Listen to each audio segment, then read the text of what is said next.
hello students मोर YouTube channel डेकामनिरলৈ তোমালোকক স্বাগতম জনাইছো মাজতে কিবা বিশেষ সুবিধাৰ কাৰণে তোমালোকক মই ভিডিও বা অংক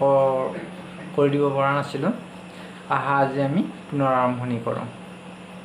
আজি তোমালোকৰ শিকাম গমে পাইছা 1.5 ৰ অংক শিকাই দিম এতিয়া চোৱা 1.5 ৰ 1 ৰ 1 টো কি দিয়া আছে পৰিমেয় নে অপৰিমেয় সুধিছে 2 - √5 ইয়াতে চোৱা 2 পৰা √5 বিয়োগ কৰিব নোৱাৰি তাৰমানে √5 টো ৰয়ে যাব সেইকাৰণে এইটো এটা অপৰিমেয় এনেকুৱা ক্ষেত্ৰত গোটেইকিটা চাবা আৰু 2 নম্বৰটোৱে যদি চাও 2 নম্বৰটো কি দিয়া আছে 3 +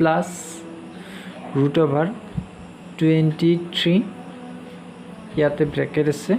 -√23 এনেকুৱা ক্ষেত্ৰত চাবা ইয়াতে √,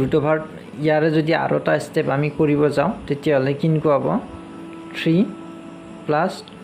23 - √23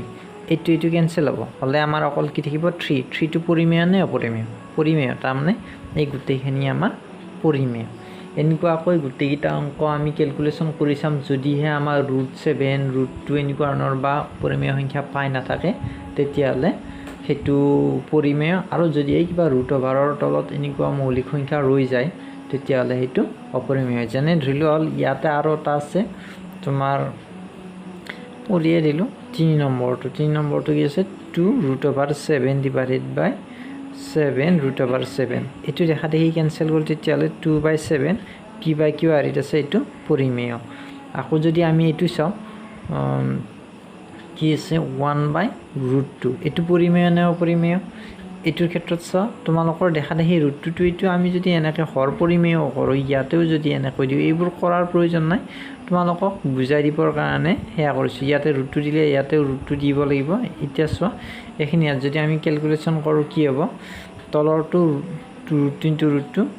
এটো অকল 2 হৈ গল আৰু ওপৰত √2 হৈ গল এতিয়া চোৱা এটোত আমাৰ কি হয় অপৰিমেয় √2 টো অপৰিমেয় তেতিয়া হলে এই গোটেই সংখ্যাটোৱে আমাৰ অপৰিমেয় সংখ্যা এতিয়া দেখা পালো এনেকৈ আকৌ টুৱাইস পাই আছে লাষ্টৰটো আছে টুৱাইস পাইটো আমাৰ অপৰিমেয় তেতিয়া হলে 2 লগত পাই পূৰণ কৰিলে আমাৰ কি হ'ব অপৰিমেয় সংখ্যা পাম তাৰমানে এইটো এটা অপৰিমেয় সংখ্যা এতিয়া আহিল সৰল কৰা 2 নম্বৰটো সৰল কৰাৰ কি আছে 1 নম্বৰটো আছে 3 + √3 * 2 + √2 এখিনি যদি ক্যালকুলেশন কৰো তোমালোকৰ বুজি পোৱাকে যদি কৰো তেতিয়া হলে এনে এটা স্টেপ বঢ়াই দিছো 3 ৰে এইখিনি এটক পূৰণ হ'ব 2√2 ইয়াতে মাজত প্লাস চিন আছে প্লাস √3 আকৌ 2 + √2 এখিনি যদি আমি ক্যালকুলেশন কৰো কি হ'ব 3 * 2 = 6 + 3√2 + 3 * 2 টুৱাইস √3 হ'ল প্লাস ইয়াতে √, তেতিয়া হলে 3 * 2 = 6 ওপৰত √%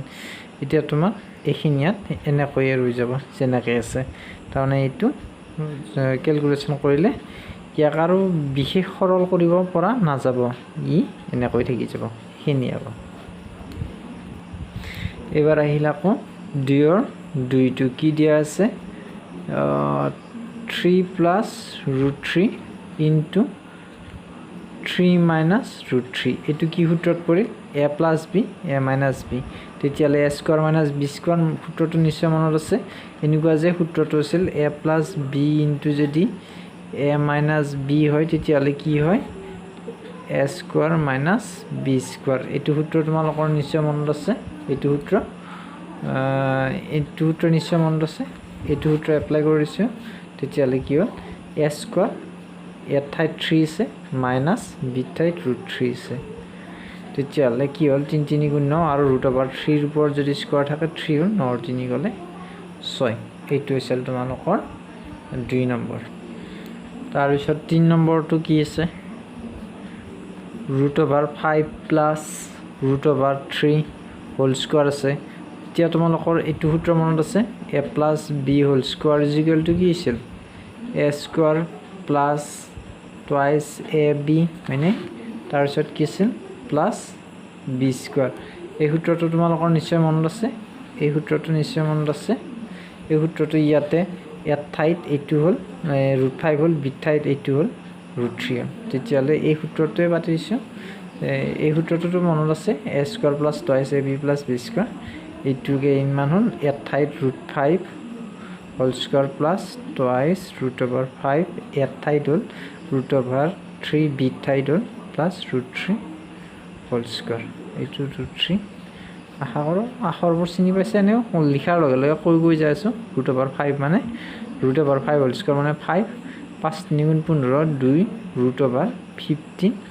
প্লাস √3 হোল স্কোয়ার মানে 3 এতিয়া চোৱা 5 3 8 যোগ মানে 5 আৰু 3 8 আৰু এইটো এখিনিয়ে থাকিল এইটো আছিল তোমালোকৰ কেই নম্বৰ 3 নম্বৰ 4 নম্বৰটো 3 নম্বৰৰ দৰে একে a - b a + b হ'ল সেই সূত্ৰটোত পৰি আছে তোমালোকে কৰিবা এইটো 5টো কৰি দিছোঁ 5টো কি আছে তোমালোকৰ 3√5 minus 4 into √3 whole square এইখিনি ইয়াত কৰিলে কি হ'ব a minus b আছে a minus b whole square আছে a minus b whole square সূত্ৰটো মনতে আছে a square minus twice ab মাত্ৰ প্লাছ টোৰ ঠাইত মাইনাছটো আহে বাকি এখিনি ইয়াতে ইয়াত ঠাইত 3√5 থাকিল a square হ'ল minus টুৱাইছ ইয়াত ঠাইত কি আছে 3√5 আৰু b ঠাইত কি আছে 4√3 তাৰপিছত প্লাস b স্কয়াৰ মানে b ঠাইত আমাৰ এইটো হ'ল স্কয়াৰ ইয়াতে এখিনি ইয়াত ক্যালকুলেশন কৰিলো 3 ইয়াতে স্কয়াৰটো 3 ৰ ওপৰত আছে ইয়াৰ ওপৰত আছে 3 স্কয়াৰ মানে কিমান হ'ল 9 আৰু √5 স্কয়ার মানে অকল 5 মাইনাস এই দুইটো দুইয়ে থাকিল এই 3 পূৰণ 4 পূৰণ হ'ব 3 আৰু 4 পূৰণ হ'ব 3 4 গুণ 12 আৰু 5 আৰু 3 পূৰণ হ'ব √12 ৰ ভিতৰত থকাখানি √12 ৰ ভিতৰখানি লগত পূৰণ হ'ব তাৰপিছত প্লাস 4 গুণ 16 আৰু ইয়াতে 3√3 মানে √3 হোল স্কয়ার মানে 3 এখিনি হ'ল 5 9 গুণ কিমান হ'ল 45 2 12 গুণ কিমান 24 আৰু 3 16 গুণ কিমান 48 কিমান হ'ল 48 এতিয়া এখিনি ইয়াত কৰিলো 45 আৰু 48 যদি যোগ কৰো কিমান হ'ব 93 minus 24 ও ইয়াতে √15 টো ৰৈ গৈছে হে ইয়াতে এখিনি ইয়াত চাবা হে 24 √15 টো ৰৈ গৈছে প্লাস তাৰপিছত কিমান আছিল 48 এখিনি ইয়াতে হ'ব আৰু আশা কৰিছোঁ তোমালোকে ধুনীয়াকৈ বুজি পাইছা আৰু হেণ্ড ৰাইটিংখিনি চিনি নাপালেও বিশেষ মই কৈ হেৰি কৰি দিছোঁ এইখিনি আছিল তোমালোকৰ 2 নম্বৰলৈকে